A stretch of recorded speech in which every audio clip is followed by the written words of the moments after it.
जिनके साथ श्री राधा रानी विराजमान हो, क्योंकि श्री के बगैर कृष्ण अधूरे हैं। श्री के होने से ही कृष्ण पूर्ण होते हैं।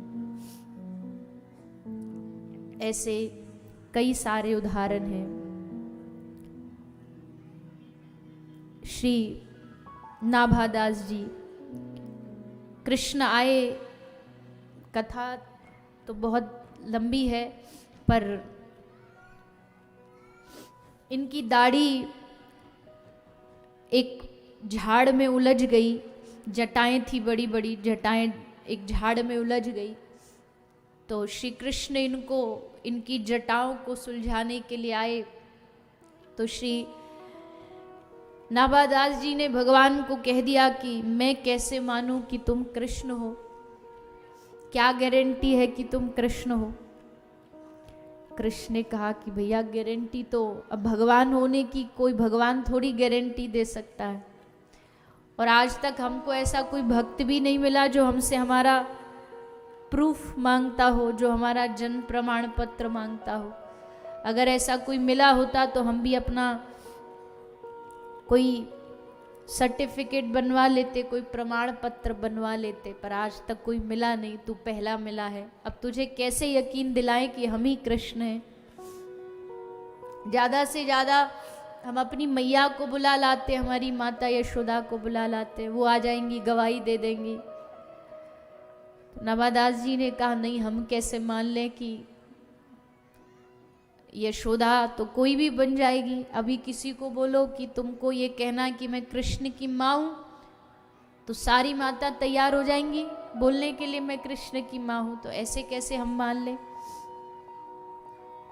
तो फिर तू ही बता, तू मानेगा कैसे हम भगवान हैं। हमारी बांसुरी देख ले, हमारे पास बांसुरी भी है। तो बोले इससे भी नहीं मानूंगा। बांसुरी तो बाजार में कहीं से 10 रुपया में मिल जाती है, कोई ले आए। तो तू कैसे मानेगा। बोले एक ही बात प्रमाणित करेगी कि आप कृष्ण हो, जब साक्षात श्री राधा रानी आकर के कहें कि हाँ यही मेरे श्याम सुंदर हैं, तब मैं मानूंगा। समझ गए भगवान ये इसकी चालाकी है, अकेले हमारे दर्शन से इसको तृप्ति नहीं हो रही, इसलिए चाहता है श्री राधा रानी साथ आए, दोनों का दर्शन हो।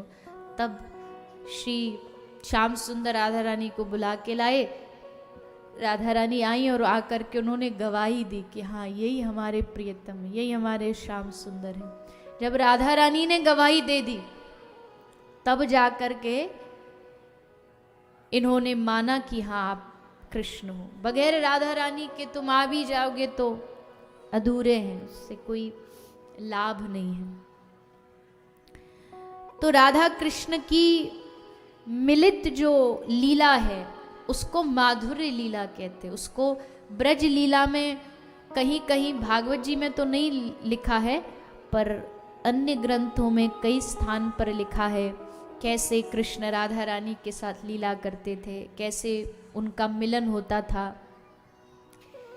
तो अगर श्री कृष्ण की प्राप्ति चाहते हो तो एक ही सरल रास्ता है, श्री राधा रानी की शरण ग्रहण करो। आप सब तो बंगाल की धरती पर रहते हो। बंगाल में वैसे भी माता का बहुत महत्व है, दुर्गा मैया का, काली मैया का। तो श्री राधा रानी हमारी दुर्गा हैं, काली हैं, वही सब रूपों में विराजमान हैं। और जो जिसमें देखे भैया, जिसकी जिसमें श्रद्धा हो। स्वामी श्री रामकृष्ण परमहंस जब वृंदावन गए थे ना, कितने बड़े काली भक्त थे। तो जैसे वो बिहारी जी के मंदिर में गए, बांके बिहारी के मंदिर में, तो बांके बिहारी को देख कर के वो एकदम बावरे हो गए, पागल हो गए। प्रेम छा गया, उमड़ आया। क्यों? क्योंकि बिहारी जी भी काले और काली मैया भी काली। तो उनको बिहारी जी में काली माता का दर्शन हुआ, साक्षात दर्शन हुआ, और वो दौड़ पड़े बिहारी जी को गले लगाने के लिए। सब लोगों ने फिर उनको पकड़ा। तो ये तो बात बड़ी प्रसिद्ध है कि एक बार जिसका मन जहां लग जाए उसको हर चीज में अपना ही इष्ट आराध्य दिखाई देगा। तो श्री राधा रानी कोई काली माता को भजता हो तो वो भी उन्हीं के भीतर से प्रकट हुई है, उन्हीं के रूप में प्रकट हुई है। तो श्री कृष्ण और श्री राधा ये हमारे जीवन के, हमारे श्वासों के मुख्य उद्देश्य और प्राण होने चाहिए। कृष्ण प्राप्ति की सहजता श्री राधा रानी के नाम से है, राधा रानी के गुणगान से है। और बहुत सारे ऐसे भाव हैं जिनमें श्री कृष्ण और श्री राधा रानी की आपस में तुलना की गई है। एक भाव बड़ा प्यारा है,